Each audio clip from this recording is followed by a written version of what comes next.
Welcome back to another episode, another week on the podcast. This week, I'm talking to Krista, who is an automatic writer, a channeler, an intuitive, a dreamer. And we really dive deeply into her sort of pivotal moment that had her outside looking at a full moon, trusting her guides and spirit. How we talk about being a dreamer, what that means, how to work with your dreams, how to show up in your dreams, astral projection, lucid dreaming, surrender, trust, signs, synchronicities, boundaries, people pleasing, twin flames. We talk about so much. It was a really great conversation, and I think is very resonant to just the times that we're going through right now, especially as I'm recording this on the Pisces new moon, which the Pisces new moon is asking us to dream. It is asking us to let go of things, to surrender to our dreams. And then as we step into Aries on Friday, the day after this episode goes live, then we're really bringing our dreams into reality, right? Then we're taking action. That's sort of like the actionary or action piece of the whole process. And so with Pisces being in this last degree, and when you think about the sort of endings, right? Pisces is the final sign of the zodiac. This new moon is happening at 28 degrees of Pisces, which is one of the final degrees of Pisces. We just finished the year of the snake. There's just so many endings happening that this new moon feels really potent for a lot of different reasons. It's also happening gate 25, which is the gate of the spirit of the self. And this is really about divine love, divine union, really so much about remembering that we're all connected, even when it doesn't seem like we are. We're all connected to each other. And how can we go from constriction, seeing that and feeling like, maybe I have no free will, or I'm just here to like kind of go with the flow or whatever, to acceptance of this fact that we are all mirrors for each other. We are all guides for each other. And just remembering that we are all part of the whole, while also we are all individuals within the whole as well. I have been diving so deeply into sort of reclaiming my feminine, we'll say. I think for so long and societally, it's really been chasing the masculine, chasing the career, chasing the hustle, chasing the money, chasing the this, chasing that. It's very like actionary. Whereas the feminine is sort of like in her power, in her flow. She's very intuitive.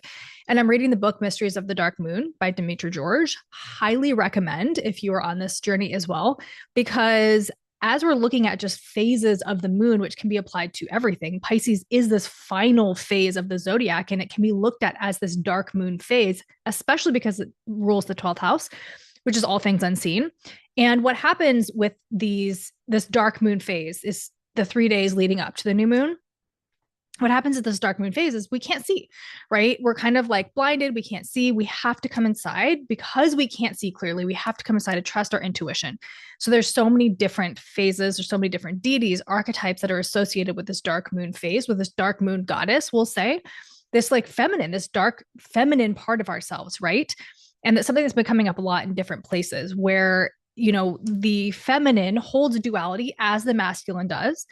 And we have like a darker side to it. Again, this piece where we have to come inside and trust our intuition, this piece where we can't quite see clearly when we look at, a feminine, like a cycle, a women's cycle, right? We have ovulation, we have menstruation, and menstruation in itself has been sort of shamed and made to feel like we're dirty and gross. And I was listening to a podcast about sexuality and how we're having a lot less sex than we used to. And when you really piece these things together, when birth control came about, which is a whole other conversation, and I'm going to do a whole episode on the feminine and like kind of this theme, because it's something I've really been thinking about lately. But when birth control came about, it was a way to empower the feminine. Like, I don't have to get pregnant if I don't want to get pregnant, right? We had like more control over our bodies. But now, as birth control has been out for 40, 50, 60 years ish, like really gained popularity, like in the 60s, I would say. But when you think about birth control, you're shutting down ovulation, which is such a potent part of a woman's cycle. It is a time when she is confident, she's fertile, she's sexually active. And it's a time that subconsciously, animalistically, we could say, not only do women, embody this sort of energy, she's more horny, right? Men sense it. whether spoken or not, whether they realize it or not. This is just like an animalistic thing. So when we shut down this part of our cycle and then we shut down menstruation, where menstruation is the time when we come inside, right? Like they used to put women in huts, not to shame them or cast them out, but to be together so that we can be so connected to our intuition, right? That darkness, that dark side of us, our intuition, our dreams, our psychicness that is so innate to the feminine. And so over time, we've become like these things have become so shamed and so looked down upon and so just demonized and just made us to feel like we shouldn't be or we shouldn't embody these parts of ourselves. And so when I got off birth control, maybe 6 years ago now, I think it was about 2020 or maybe the year before, maybe it was about 2020 when I got off birth control, just like reclaiming my body, right? I was thinking about it. I was on birth control from the age I was 16 until about 36, so about 20 years with the exception of the times that I got pregnant. I was on birth control. And so for nearly 20 years, I shut down two core parts of who I was, my intuition and then my sexuality, right? Because I think when you're ovulating, that is a time where we are more open, we are more sexually inclined, whether it's with a partner or with ourselves, but there is this natural cycle within that. And like, really, I was disconnected from my body because I was disconnected from my cycle. And so it's just something that I've really, really been thinking about as I've been on this journey of reclaiming it. And so again, I'm going to do a whole other episode about that, but this episode was really good. And we talk a little bit about dating, talk a little bit about twin flames, relationships, and just like really, I think to do what Krista does, like automatic writing and especially the dreaming, there is a deep surrender and trust with the self that is required to step into that energy and that frequency. And it's something that I've been working on in myself. I've also noticed in a really cool way over the last couple weeks, I've had so many little manifestations that are popping up, like nothing like major, but it's been building this trust. And I used to always get really frustrated because I felt like I wasn't manifesting anything. But then when I stop and really look at the little things that are dropping in, it's just really cool to witness, really cool to move through, really cool to flex that trust muscle with myself of like, oh yeah, I am manifesting these things. Like I am bringing things in. Even if I feel like I'm not, I am. They're there. They're coming. And so it's just been a really cool process. And Mercury is going to station direct on Friday. And if you've been working with this past Mercury retrograde, really being aware of your emotional patterns, your habits, your cycles, so much has been coming up for me specifically. I have Pisces in my 8th house. So a lot of money stories have been coming out from like childhood. I was getting a tattoo yesterday and I had so many. I was sitting there and I just like, there were so many stories about how selfish I was and how greedy I was and how could I do this? And just like so much, I was just getting mad because I was like, why can't I just like enjoy this? Like I'm doing something for myself. And I was just watching all these stories without being overly attached. Like, yes, I felt angry. And I think that is that like feminine, right? When we're coming more into ourselves and trusting ourselves. And, the feminine naturally takes care of others. But again, we have to care for ourselves, not like selfishly, but we have to fill our cups so that we have enough to give to other people. And I think that the feminine has been very much shamed for being anything but just nurturing to everybody else. And we get lost a lot in that. And so just reclaiming my own individuality and my own femininity. Like I am a woman and I have needs and I can be a great mom and nurturer and also be my own person. And so anyway, all that has been coming up. So again, I'll have another episode on that. Obviously not today, but next week, we're going to dive more deeply into the feminine and everything I've sort of been researching and reading and pondering and contemplating. So that'll be out next week. Enjoy this conversation. Follow Krista on TikTok. The link is down below. You can find her TikTok on Soul Vibes TV. And then you can follow me on Instagram, TikTok, Substack. All of the places are rochelle.christiane. That's ROCHELLE.CHRISTIANE.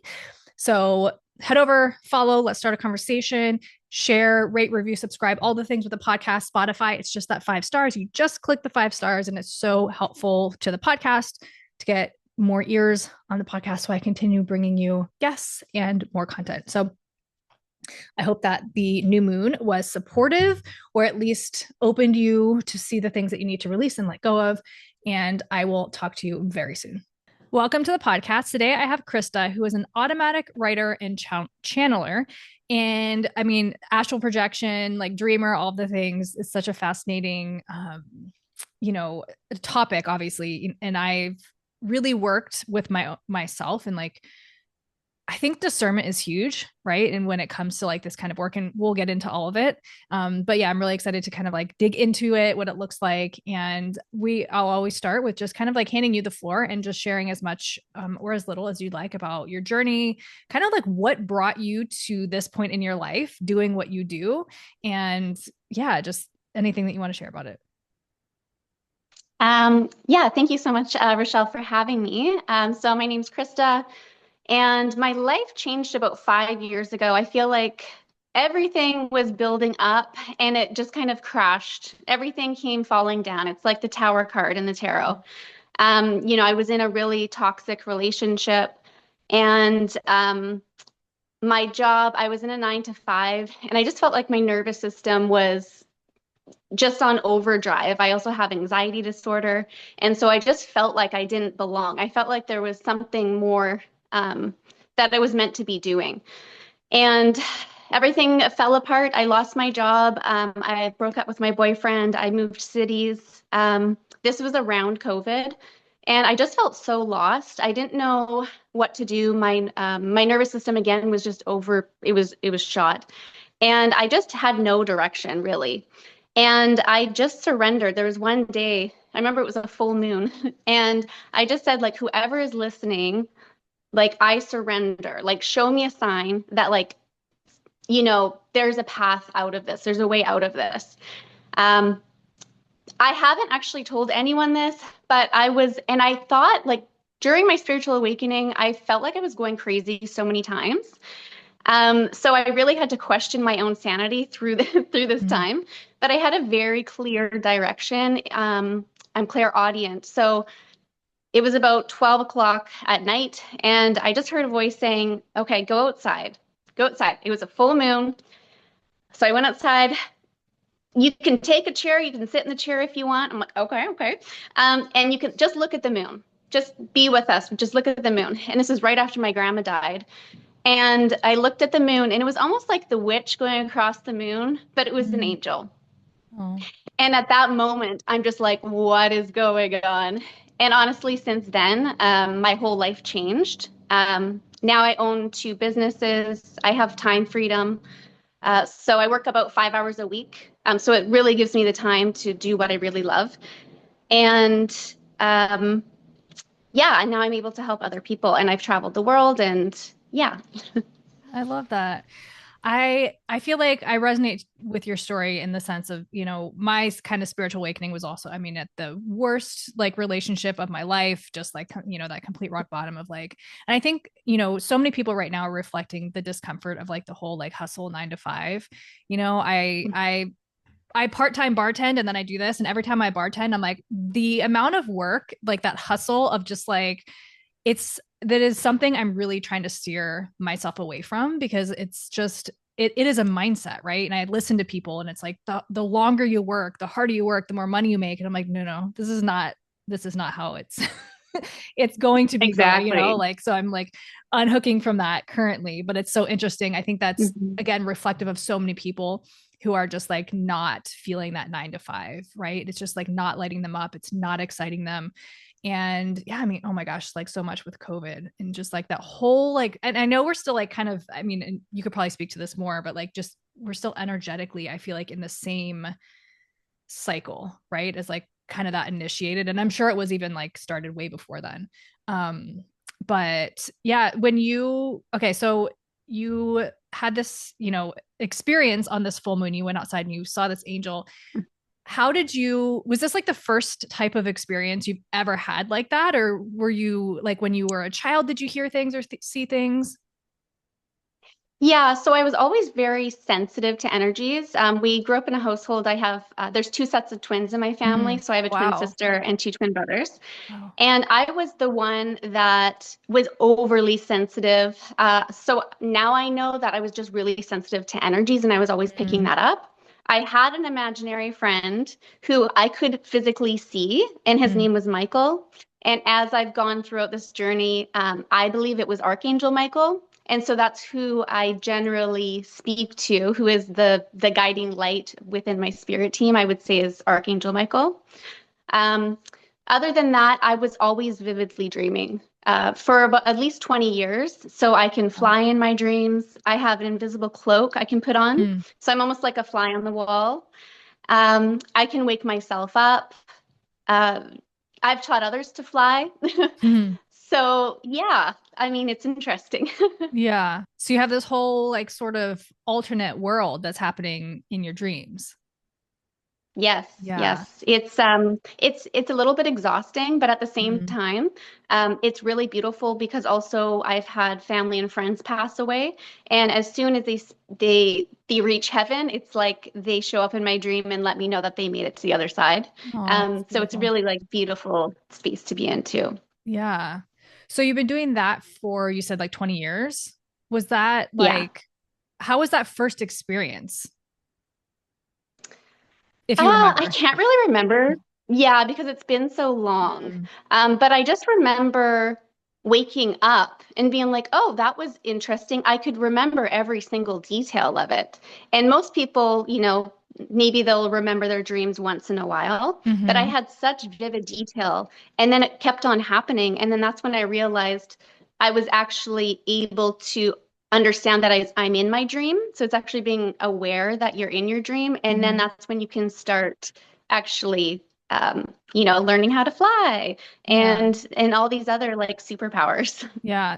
What's the difference between like lucid dreaming and astral projection? Astral projection, I think, is more, honestly, I haven't done like a whole lot of research. I'm more of an intuitive, so I kind of just Mm. go with the flow. Yeah. Um, But astral projection, I think, is more out of your body. So a lot of the time, like I'll travel to different locations around the world, Mm. um, ancient like Greece or Egypt, things like that. Mm. Um, and I don't always remember it. I think lucid is more, Like you're consciously um, aware that you're I guess you're, dreaming and in it. Yeah. yeah, Mm. exactly. Yeah. So I Yeah. think I'm almost doing both at the same time because for the most part, I know that I'm flying and I'm going to these different areas. Yeah. So my dreams, especially lately over the last like couple of years, have been so vivid, but they like don't make any sense. Where I've like, because I'll like journal, sometimes I'll journal pages in the morning. Every single morning I get up, it's the first thing I do is I write down my dreams. And I'm like, I don't Mm. know that they make any sense to me. I'm like, sometimes I'll like chat GPT and I'm like, what is this? What is the significance or symbolism of maybe like this thing happening? But I don't like to like lean on chat GPT for everything because you never know. Yeah, it's hard not to sometimes. I know it's so interesting, like the things that it says. But I had one experience. This was years ago. I think I was in a program and they were teaching us about lucid dreaming. So I was like trying to reach this point. And I don't know if you've ever experienced this or like know what it was, but um, I was like I did the whole little like visualization or meditation like before I kind of like dropped in, and I had this experience, and I can only describe it as what's that thing when people like something sleep paralysis. Have you ever experienced sleep Mm, paralysis? yes, it's not really fun. No, and it was like I had never like had anything like that. I was like I was awake, and so I have two kids. My daughter was in the next room, and I heard this like male voice, and it scared the shit out of me. And I was like trying to call for my daughter, but I couldn't move. And after that, I was like, you know Mm. what? I don't know that I want to like try that again. So I don't know what I opened like a door to in that, but it was like, have you ever had anything like that happen? Uh, Not quite like that. I think that it really depends on how you're going into your dream and your state of mind, like your current state Mm. of mind. So subconsciously, if you're afraid of going into it and having a bad experience, something like that, then that can open up like other entities. When I was going through my spiritual awakening, I was being spiritually attacked. Mm. And it was terrifying. And it was for about a month. I actually had to go to a shaman. And we prayed, and I had to say like this prayer before I went to bed for my angels to guard me throughout the night. And eventually it stopped. Mm. But it was absolutely terrifying. And it's almost like they want to keep you down when they know that you're rising, right? Yeah. And so it's like this energetic pull of them trying to bring you down. But your angel's trying to bring you up. So it's a Mm. scary, very scary thing. I didn't really know what was going on. Yeah, that makes sense. I have this book. I don't know where it is. I think it's something about the art of psychic protection or something like that. And she like describes Mm. this like kind of like green translucent like pyramid that you can like put around yourself in your house or whatever. And sometimes like the other night I woke up and I went to the bathroom and I came back and in my room, like my the door to my room is like the kitchen's on the other side, so we have these like solar tubes, so at night it reflects the moonlight as well, so it's like sunlight and moonlight. Mm. But I saw this little Right. shadow like moving, and I got so scared. I got in bed and I was just like, protect me. Like I don't want to like see Yeah, stuff that's like that. scary. But yeah, I know that had nothing to do with like dreams, but just like that whole like I think protecting yourself and being aware, and like discerning, what is, I guess it's interesting as you're kind of like elevating these entities that sort of like come in and pull on you. And I don't know if that's what that was, but just kind of I reminded me mean, of that. it could have been. And also, like when you are a spiritual warrior, when you have had so many past lives and you're very, very powerful in this lifetime, and you are, uh, have a very high regard in the spiritual realm, and they see that you're realizing your power, Mhm. then there's going to be even more darker energies that are going to be trying to bring you down because they know how powerful you actually are. Yeah, that makes sense. When you went to like the shaman after that, or like to sort of like clear that energy, so I know you said that you kind of like did Mhm. a prayer. What was the pull, like was there something that pulled you towards that specific like person, or was like shaman work something that you had already done before, or was it something that like dropped in? Yeah, it was something that just dropped in, and now we're actually very good friends. She's one of my best friends. She was just a spiritual healer in my community, and I just didn't know what to do. And I just started Googling healers in my community, and she just kind of called to me. And I went to her, and she was someone who really, really helped me through my spiritual awakening. And it's just like it's like she understood exactly where I was coming from, and we understood each other from a soul level. And I Mm, think that's why it worked so quickly as well, because we were both able to bring our spirit teams together. And yeah, I was just kind of called to her, and she really changed my life. And that's why I am doing what I'm doing. It's also because of her, because I felt so alone and I didn't know what to do. And to have someone there that had been through the experience and understood and made me feel seen was really, really what I needed to be able to continue forward. yeah. I love that. I think, yeah, so many times we feel like we need to do things alone. And I was just watching a YouTube video just like on like Scorpio season and things like that. And like part of that whole like underworld journey that we go through, I think when we're awakening and we're kind of like coming online to our gifts. And something that the person that I was watching was saying was just like all of these, like even like in all mythological stories, there's always a guide, for the person like navigating those things and like reaching out and like kind of like following that. Especially somebody who's been through it, obviously is so helpful to like Yeah. help you navigate your journey. How did you, kind of like going back to that full moon, you saw the angel, like how did you discern and like how did you begin to sort of like trust? Because I think that, so many people when I like post anything about like astrology or surrender and they're like, what does surrender even mean? like it is a thing, Yeah. right? We want to so control the narrative. And it's like, how, I think that's a big question a lot of people have. It's like, how do you actually surrender and like trust this thing that doesn't make sense? Yeah, I totally get that. And I'm actually going through that right now with my own journey, the twin flame journey, which is a whole Mm, nother thing. yeah. Surrendering to what you cannot see is and trusting that the universe is going to put people, places, and things um, in front of you to move you along. And also, I think that constantly being aware of what was in my mind and what was in my heart. So dropping down and being like, is this in my head or is this something that's actually outside of me? And so using discernment was huge.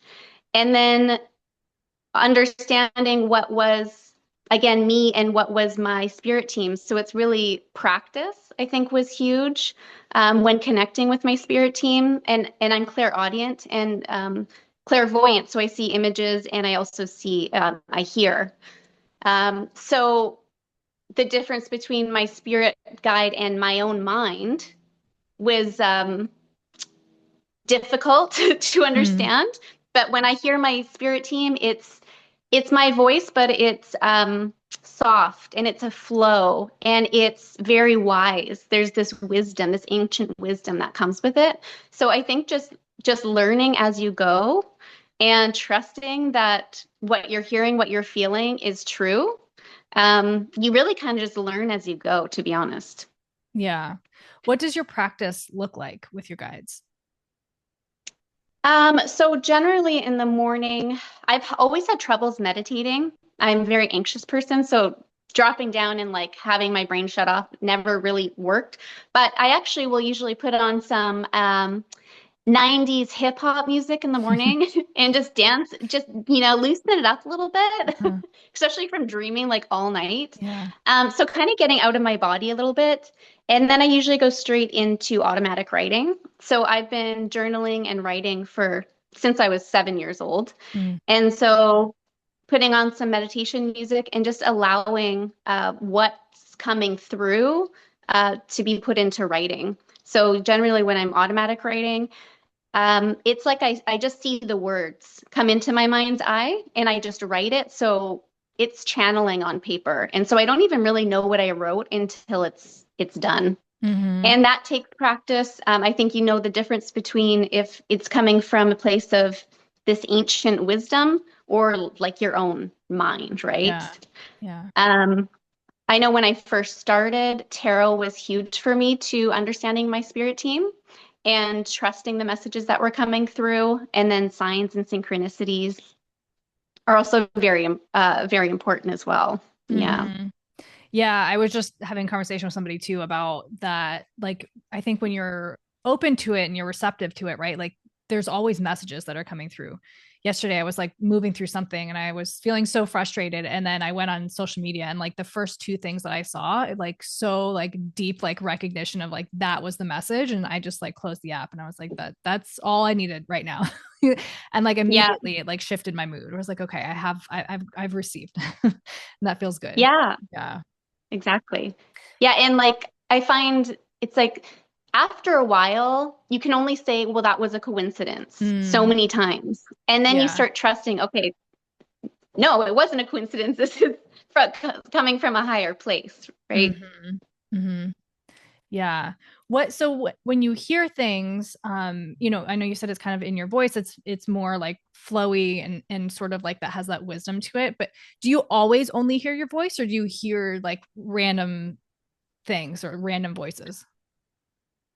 I generally just hear my own voice. I would say it's just in a more subtle way. Now, there was times when I was going through my spiritual awakening, and actually when I was younger, which I was just remembering, as I started drifting to sleep. So I get a lot of messages in between falling asleep and being asleep and awake, essentially. Mm-hmm. And this is the theta state.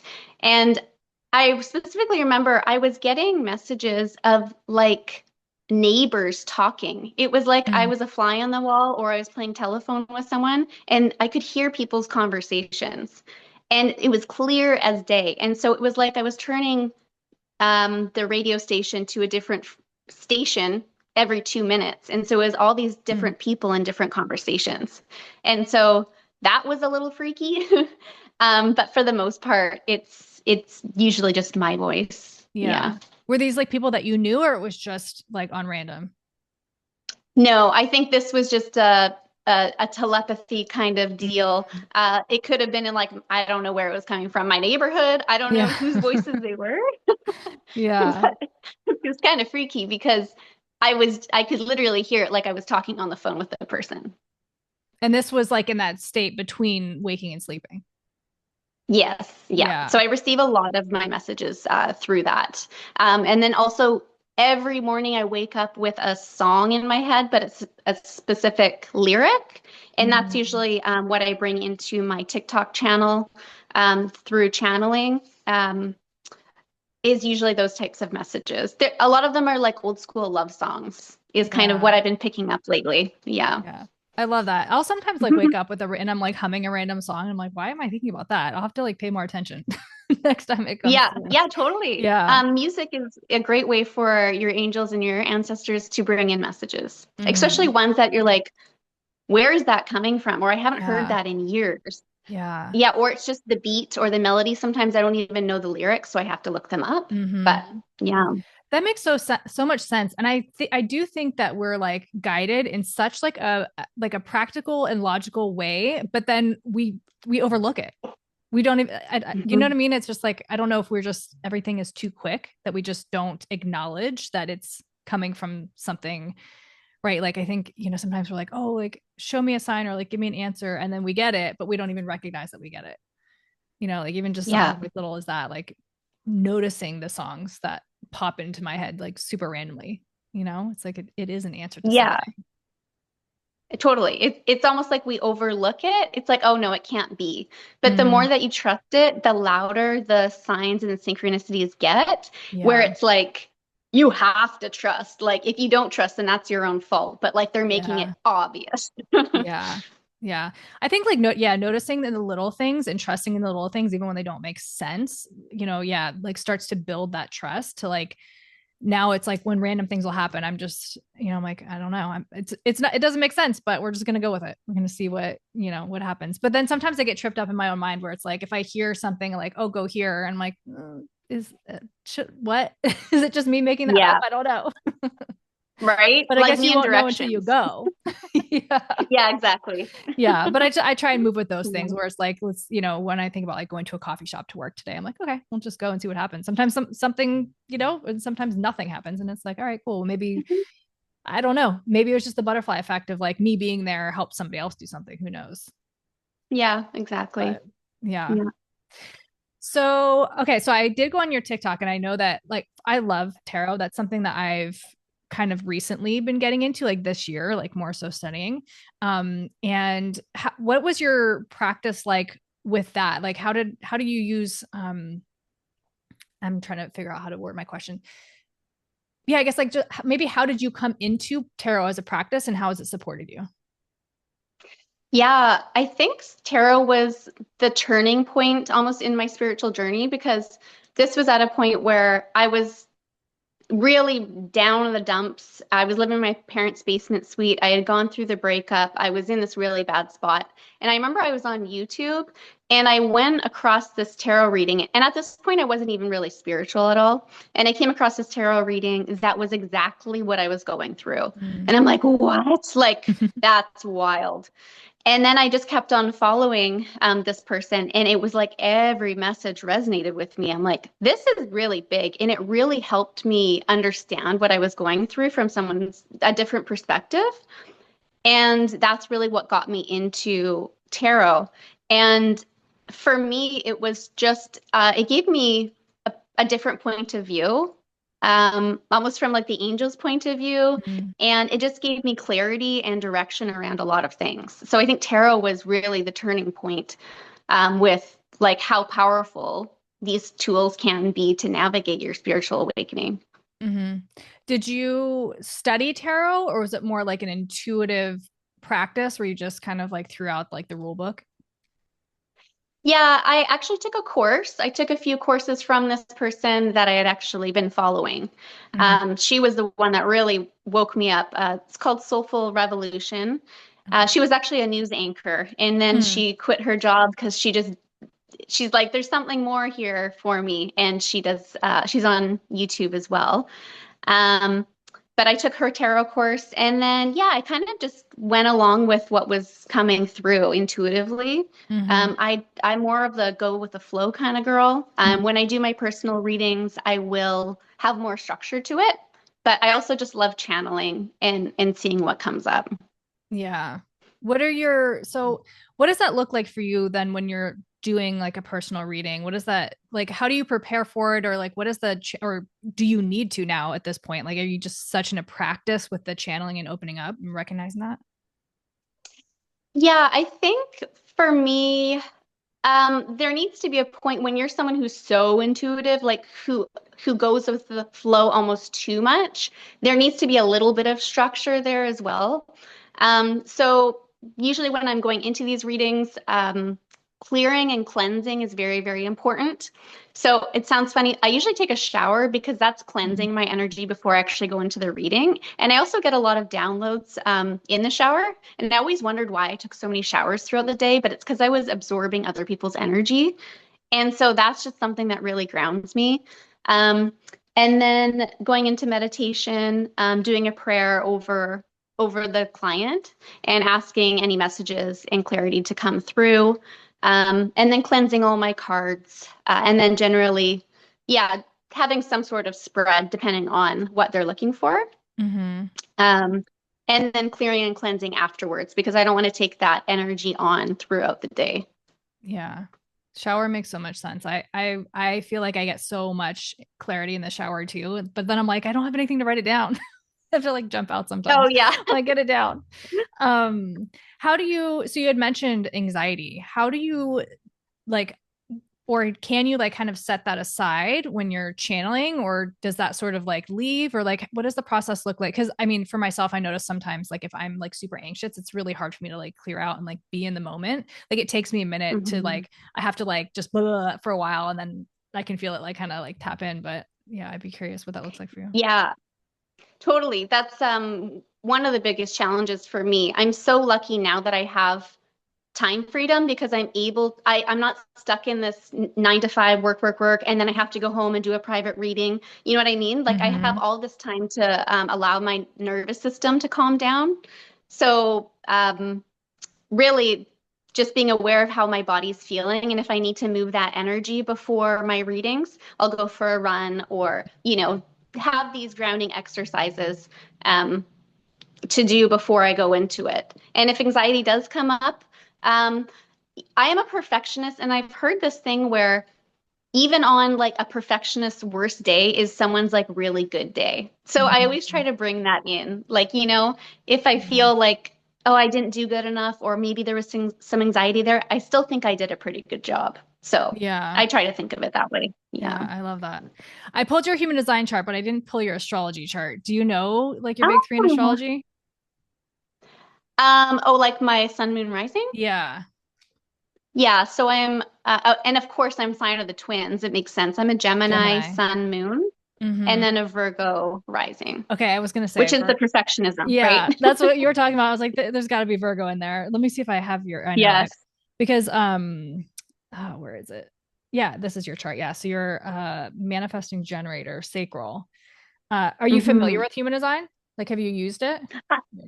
I haven't really. I did know that I'm a manifesting generator, but I Mm-hmm. don't know a whole lot about it. Yeah. So I mean, you're pretty open. You have a lot of open centers. You just have your throat, your ego, and then your sacral defined. And it is literally in that it's single definitions. They're all like talking to each other, which is kind of nice because like any split in your energy, we're kind of like always seeking to like fill that out. But of course, like with so much, like your pressure centers are open, like everything around, it's almost like I don't know if you can see it. And are you okay if I if I kind of like put it up there? Or you Oh want me yeah, to, okay, because I can cut it out. no, that's fine. I don't know if you can see that, but so Oh. you just have like these three defined, right? And everything around it is where you're just like open and you're taking in energy. So especially Mm. with those pressure centers, like I have my pressure centers open as well, and I do feel that sometimes, which is like, for me when it comes to like sort of spiritual practices or sessions, or yeah, if I'm feeling super anxious, I just feel like it's like that pressure is just like pushing on me, and so that's why I kind of like asked that too. I really relate to that, kind of part of your story where it's like, how can we like let that go and recognize that it's not necessarily ours that we're feeling too sometimes, especially when you're taking in and amplifying, right, of somebody else. Because if you're sitting in a session, this is why I Hmm. love human design. But like if you're sitting in a session with somebody who has like a very defined root center, right? And they're pushed like energetically, you're just feeling it, you know? And it's like that pressure to like, whatever it is, like to show up or provide or something like that, or just like that adrenaline type energy. Um, but and then yeah, like your emotions are open as or undefined as well. And yeah, it's just it's always so interesting when somebody has just like a lot of openness. Because my daughter, she has just two centers defined and everything else is open. And Mm. I feel like she needs so much support, and she's super anxious too, right? Because it's just, and especially Right. she's 15, so she doesn't understand the things that are coming in aren't necessarily hers, right? And so she just like absorbs, she's Yeah. like a little sponge.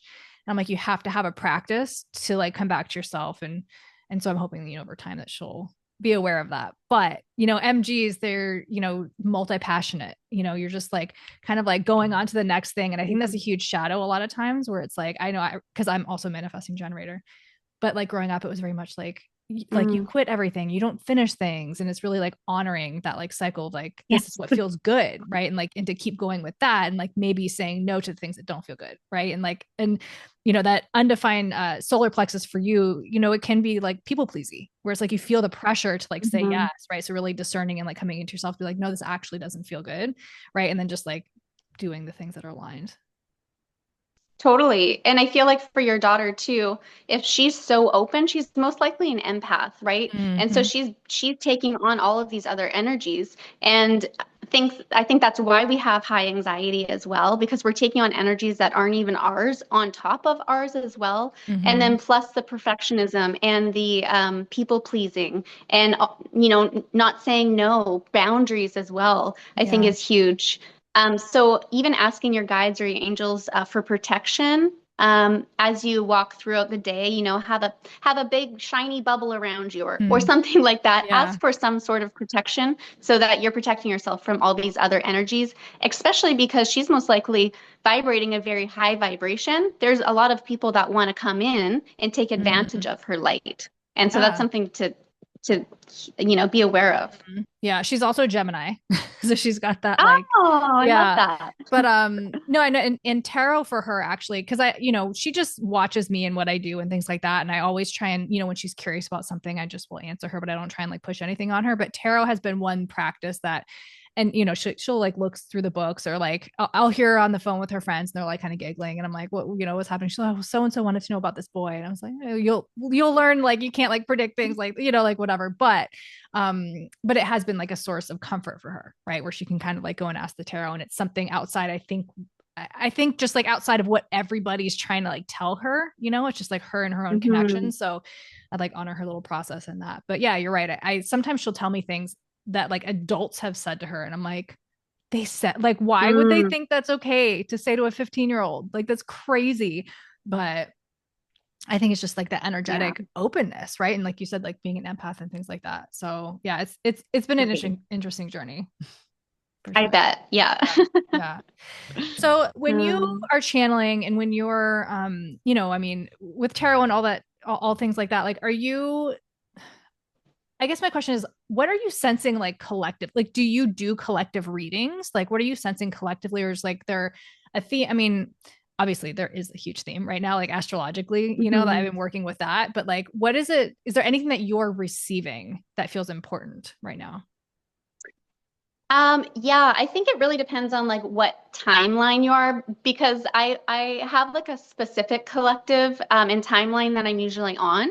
And for the most part, it's actually the same timeline that I'm on. So usually you are who you attract, right? Mm-hmm. Um, I think I mean, for me, it's been a huge thing around love, twin flames specifically, because I feel like there's this new wave of twin flames coming in. If you don't know what twin flames are, it's just a very spiritual telepathic connection between two people. And I feel like for divine feminines, we've really been called to call our energy back and receive in love at this time. And for divine masculine, it's really about, so generally it's the runner chaser kind of vibe has been coming up a lot in my readings. And so when they meet this beautiful creature, unicorn, it's like they want to run because that's scary. And then we want to chase, right? And Mm-hmm. so the divine feminine is being called to really receive in love at this time and feel worthy of receiving. And divine masculine is understanding that they actually deserve this love too, and to allow their emotions to come up. And vulnerability is sexy, I'm going to say. And then having the courage to actually come forward and together rising as a union so that we can really operate on more of a high frequency so that everyone's vibration can rise. And generally with these two divine unions coming together, most likely this is going to be in the spotlight as well. So being on a bigger platform, sharing your stories, authenticity. And so I feel like around that love journey, that's really what's happening right now, at least in the collective that I've been tapping into.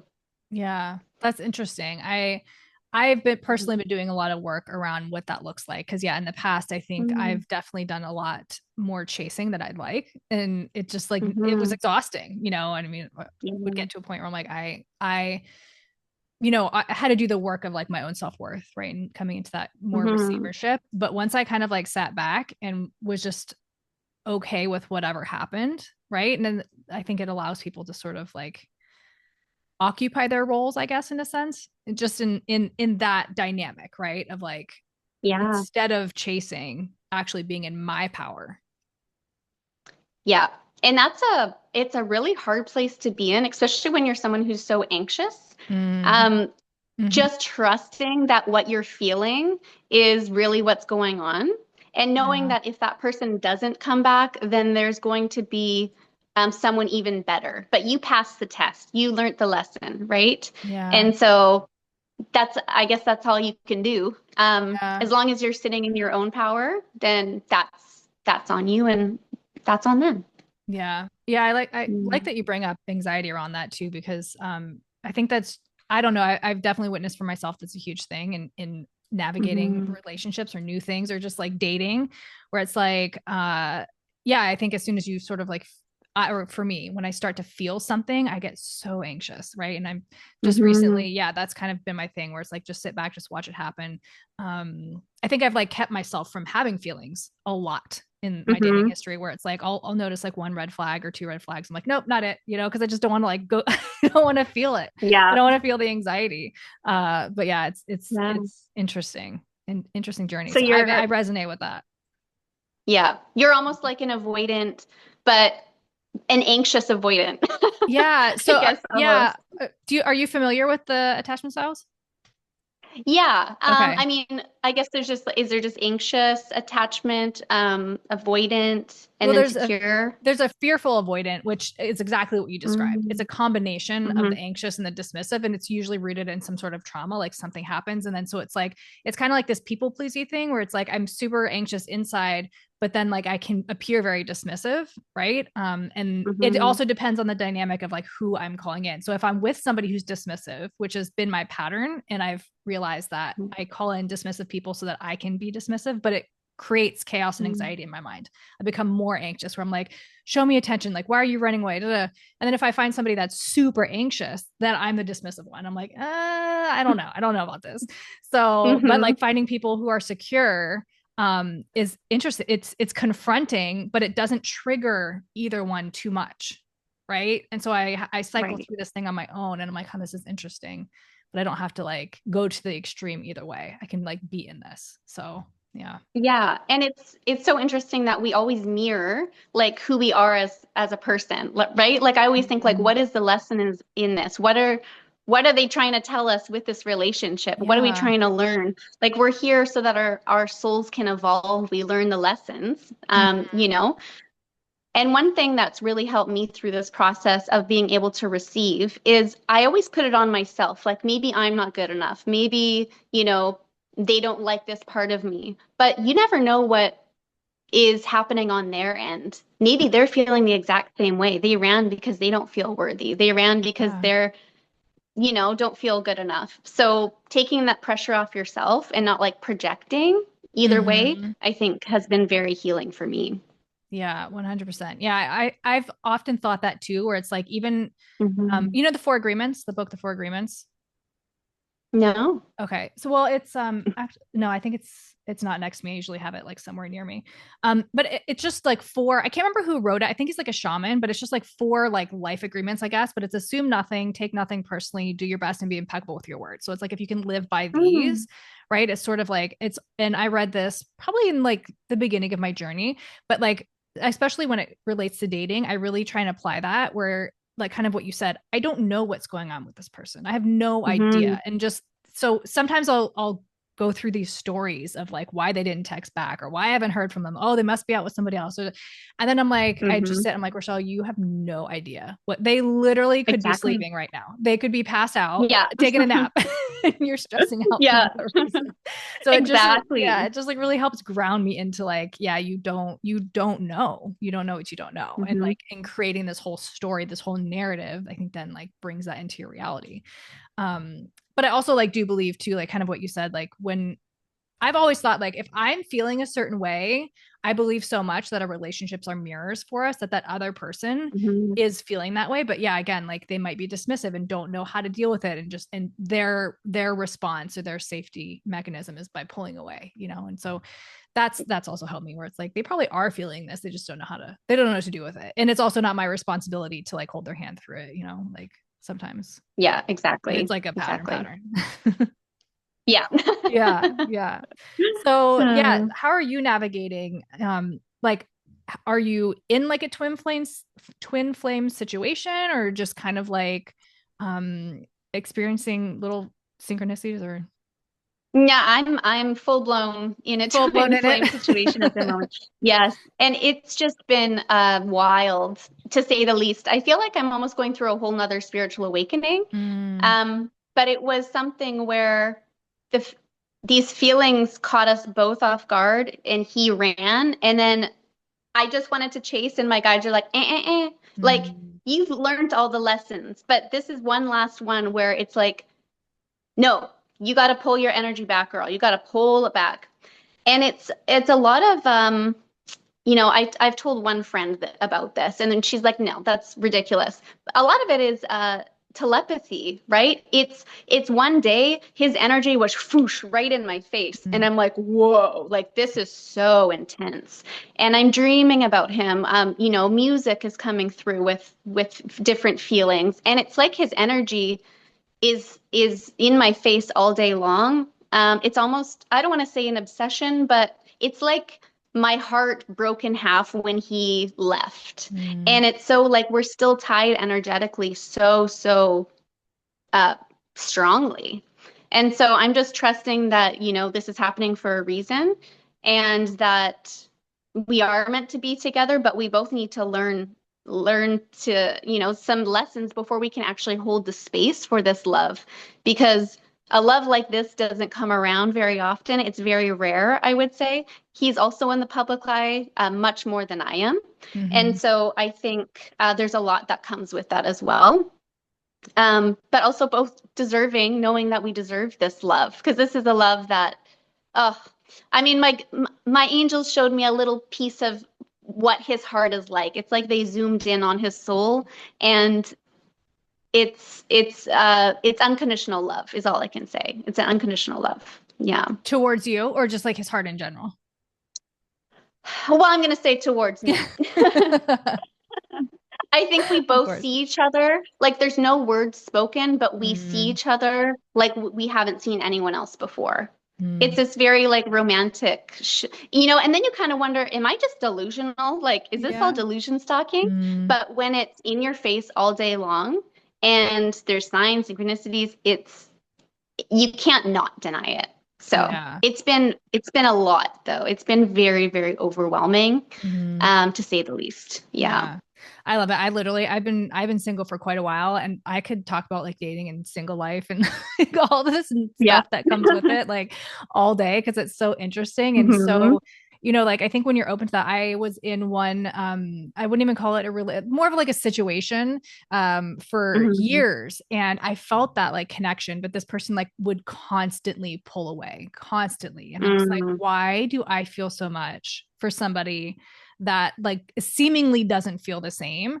And yeah, I don't know, I feel like you've just in like the last, and this was like 2019, but I feel like just in like the last year I've actually unhooked from it. And not Mm. to say, but that was like such a hard one too, because I was just like, how can you feel so like connected, right? And that's why I'm like, sometimes it's like past lives, like karmic bonds that Hmm. just don't make sense, that aren't meant to be in this life. It's just like, it's that little say, what was that movie, like Vanilla Sky? It's like maybe in another lives, and maybe in another life when we're both cats. It's like you don't Yeah. know. But I do say like that relationship, I learned so much, and I learned how to love myself, because I had to love myself so hard Mm. because I wasn't getting it. And so Right.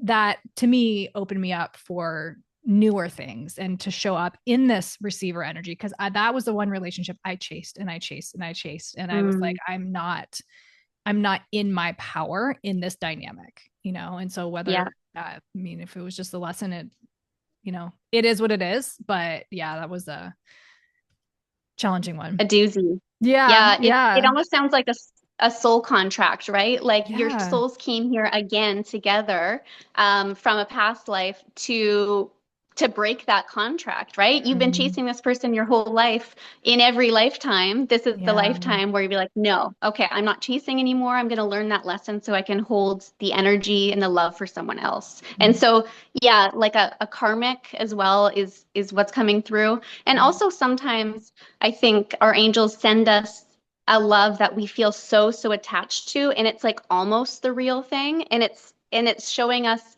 or asking us to like learn that lesson so our soul can evolve so we can actually get into a real like a really loving relationship. yeah.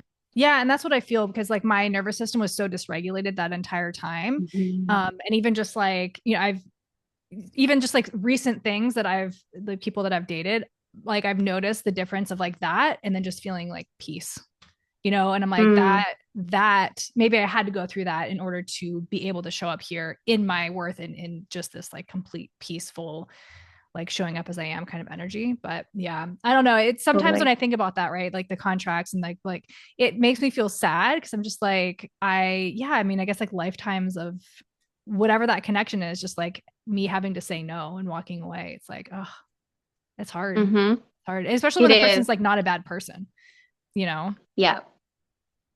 Yeah, But it's just we take our traumas and whatnot to this lifetime until mm, we can actually break that contract. So they've been running and not sharing their feelings for how many lifetimes before you, yeah. right? Like it's not just sad for you, it's sad for them, Yeah. Well, right? that's what I feel like. My But that's heart why goes we're to this here. person Yeah, because I know that that theme, yeah.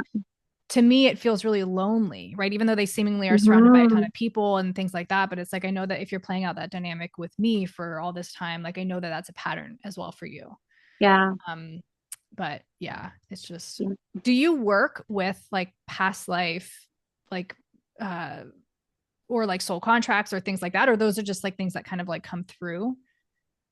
Yeah, I would just say that they've come through. Mm, I feel like I'm a very old soul. mm, And so I've been a lot of things in my past lives and I've learned a lot of lessons.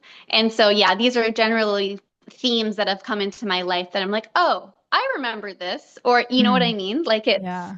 yeah, Yeah. yeah. How do past life memories come to you?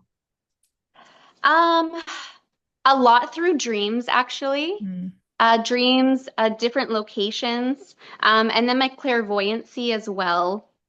So I see images. And then I would say for the most part, it's my clairvoyant and my vivid dreaming where I'm kind of remembering. Yeah. hmm. Do you like, um, before you go to bed, and you might have already answered this, so if you did, I apologize. But before you go to bed, do you do anything to like set the intention of like what's going to happen in your dreams or like to guide it or to like remember it or anything like that? Or just they just come to you and you're just free No, it flowing? just comes to me. At this point, sometimes I just want it to stop because it's Mm, exhausting. So yeah. sometimes I'll be like, "Hey guys, like, can you just like not put me in a dream?" Because I'm not sleeping. Like, I want some Oh, sleep. so it's not Like, restful it's so sleep. broken up. No, not Mm, really. It's my doctor actually, because I talked to her about this. It's like a REM sleep. Oh, is mm, that what it's called? Um, yeah, so it's constantly waking up and you're not in a full deep sleep, right? yeah. Do Yeah. you nap during the day? No, I would love to though. That'd be great. I know I'm like manifesting generator energy probably doesn't nap, but you never know. No, no. Yeah. But I guess that's the good thing about being a Yeah. generator. We constantly have that like energy to tap into if we Drive. want to. Yeah. Yeah. Yeah. But Yeah. do you have maybe like any messages just for anybody listening, around like, because I feel like a lot of people right now are struggling. Just there's Hmm. so much, I think, subconscious work. There's so much like I just feel like we're just in this massive like phase of shedding and releasing, and the astrology Mhm. speaking to it. And I think anybody who taps into energy is feeling it. Mhm. Yeah. Do you have like any advice or just anything to share for anyone listening? Yeah, I guess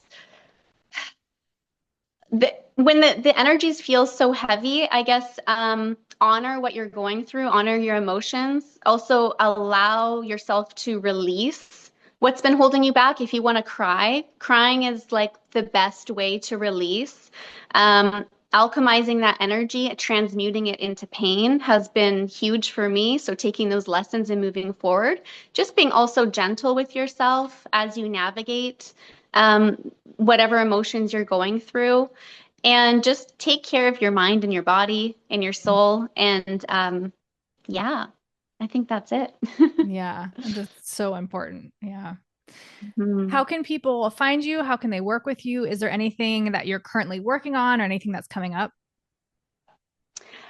Yeah, so right now I'm mostly on TikTok doing my channeled messages, so Soul Vibes TV. And I also have a Threads account as well where I do some of my automatic writing and channeling. Again, Soul Vibes TV, private readings as well. You can catch me on the TikTok there. And I'm going to be doing, well, I don't know if I want to, I don't know if I want to share it yet, but let's just say there's a really fun project that's coming up, and I'm working with Psychic Thomas. So he was on Seatbelt what is it? What is that show? Seatbelt Psychic. Okay. Is that, no, I don't Seatbelt know. Psychic? I can't remember. Anyways, he's really cool. And yeah, I'm going to be working with him. So Thomas John, that's his Thomas name, John. Thomas Okay. John. So go follow Krista and Back see to, what's happening with her and Thomas John. yes, yes, Well, that's exciting. That's exciting. yeah. Yeah. Well, thank you so much for coming on, and I hope that your first podcast, right, was Mhm. good or good experience. It's But fun. yeah. Yeah. Well, yeah, thank you for coming and sharing everything and having this conversation. Yeah. Thank you so much. It was so much fun. Welcome.